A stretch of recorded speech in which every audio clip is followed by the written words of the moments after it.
Dwayne "The Rock" Johnson. Definitely a better actor than Hulk Hogan.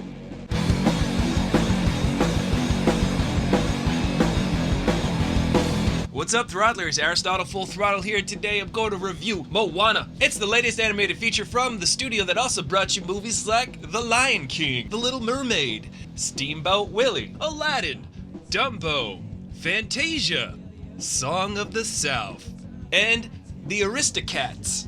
Moana is directed by Ron Clements and John Musker. It stars Aioli Cavallo. Aioli's delicious on fries, French fries. Dwayne "The Rock" Johnson, best wrestler to ever become an actor since Rowdy Roddy Piper, God rest his soul. And he was only in pretty much one movie, which was awesome. John Carpenter's They Live. And They Live probably has the best hand-to-hand combat scene with Keith David ever committed to film. Check that movie out. Moana comes from an island that is threatened. Its resources are being depleted, so she is sent on a journey to find the demigod Maui, who she is determined to find so that she can command him to help her sail across the sea on a quest that will save her island. And on that quest, they meet all sorts of coconuts. You say coconut, I say coconut. Thank you, Dane Cook.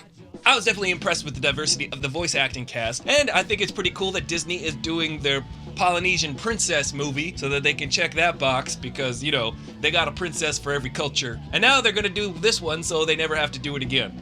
They're making their way around the world. But don't get me wrong, I loved this movie. Aioli Cavallo is great. Aioli. Rachel House plays the adoring, loving grandmother. She's kind of like the Obi-Wan of this story. Is this movie Star Wars? I think my new approach to movie reviewing should just be to compare every movie to Star Wars. Because this one's got Alan Tudyk. He plays the chicken. He also plays K2SO in the upcoming Rogue One. You know, the long-legged Mac Daddy. He's a Mac Daddy! And Tamara Morrison plays Moana's father, and you might remember him as Jango Fett or all of the clones. And in this movie, Dwayne "The Rock" Johnson's character, Maui, is pretty much Han Solo. He's a bit of a rogue one.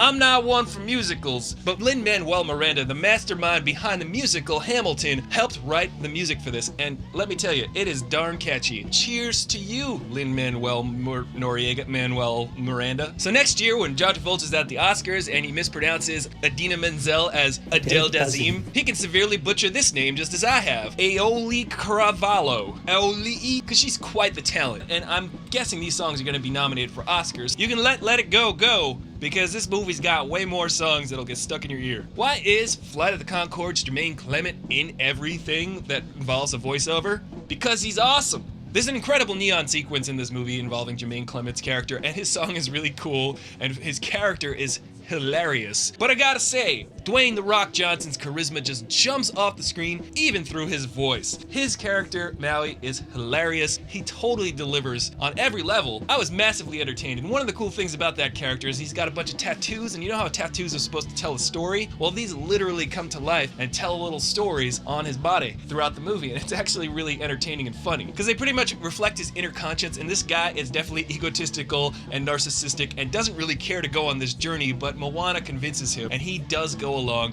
and he actually has an arc of his own because he needs to become brave again, regain his powers, because he wants you to smell what the rock is cooking. There's even a moment in this movie where Maui invokes a haka, and if you don't know what a haka is, Google it, because it's pretty incredible. It's a traditional war cry. It is quite a formidable posture to behold. Now let me see your war face! This whole movie leads up to this spectacular finale that was really, really reminiscent of the finale in The Little Mermaid in a lot of ways. And I find the ending quite touching. I won't tell you what it is, but it definitely has to do with the cycle of life and what lies beneath. This whole movie carries that theme over a lot. So it's really fun to watch these two characters because Dwayne "The Rock" Johnson just oozes charisma. Aioli Cavallo is great. She definitely expresses a really good vulnerability because this movie's all about strength and vulnerability. One can appear very strong like Dwayne "The Rock" Johnson's character Maui, but also be very vulnerable inside. And then you could have someone who's unassuming looking like Moana, and she could be very powerful and strong and have a lot of strength, and she has a lot of leadership qualities, but she still has a lot to learn. And it's really fun to watch these two characters not get along at the beginning, but then come together. It's a trope we've seen before, but it's done so well in this movie. I just loved it. I was laughing the whole time, and the jokes really just hit me in the gut, and I did not expect that. I went into this movie thinking, alright, fine, I'll go see Moana a week late, and boy was I pleasantly surprised, because I really liked this movie. I loved it, in fact. I can't wait to see it again. The chicken made me laugh a lot. I got chickens, so that's probably why I love them so much. So Moana, for its visuals, for its comedy, for its charismatic performances from Dwayne "The Rock" Johnson and Auli'i Cravalho, today's the day. I'm gonna do it.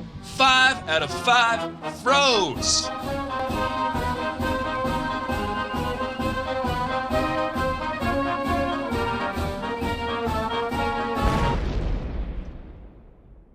I didn't think I was gonna do it, but I did it. 5 out of 5 froze for Moana. I highly recommend it. It is a lot of fun. If you're a kid, you're gonna get a lot of enjoyment out of this, especially. You're gonna learn a couple things too, about strength and bravery and courage and what lies beneath the surface of people. Never judge a book by its cover, unless that book is Necronomicon. Because that cover is kind of creepy. I wouldn't open that book because you just might unleash the evil dead. Just saying.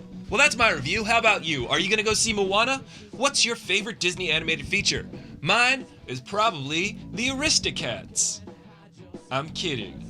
Personally, I like a lot of the old school hand-drawn Disney animated features like Bambi, Snow White and the Seven Dwarfs, Pinocchio, but that was back in the day where Walt Disney invented the term Imagineering, which really kind of sounds like sucking the soul out of being creative. Because back in the day, their #1 competition was Warner Brothers Studios, who did Looney Tunes. And if you notice those old cartoons, characters like Bugs Bunny and Daffy Duck would look different depending on whether it was Tex Avery or Chuck Jones or whoever was directing or animating that particular cartoon. But Walt Disney wanted to get away from that and do the opposite by getting a bunch of different artists to draw everything in the same style. So they sort of scientifically approach how things are supposed to look, like eyes and cuteness. So there are two schools of thought. You had Warner Brothers, who had everybody kind of creatively bouncing off of each other and taking a lot of creative license with their animations. Whereas you have Walt Disney, who was like, everybody has to draw the same thing, the same way, and you gotta do it all day, and I'm not gonna pay you that much, because I'm Walt Disney.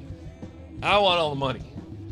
Well, anyway, it's definitely not Disney's best animated feature, but I think it is the best animated feature of 2016. It's all about strength and growth and the life cycle. And there's a message about overfishing in there too. So if you want to help protect the environment and help those who can't help themselves, I'll leave some information on that in the description below. Remember to subscribe to this channel. It's very simple. Just click the icon on my face at the end of this video. And thank you to everybody who's supporting me on Patreon. If you want to help support me too, just click the link at the end of the video. But if you can't do that, you can always like and share these videos and turn on those notifications.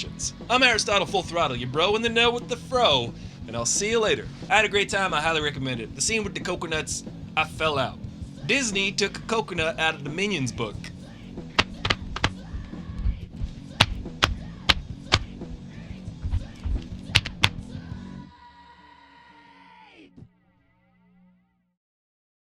I like chickens.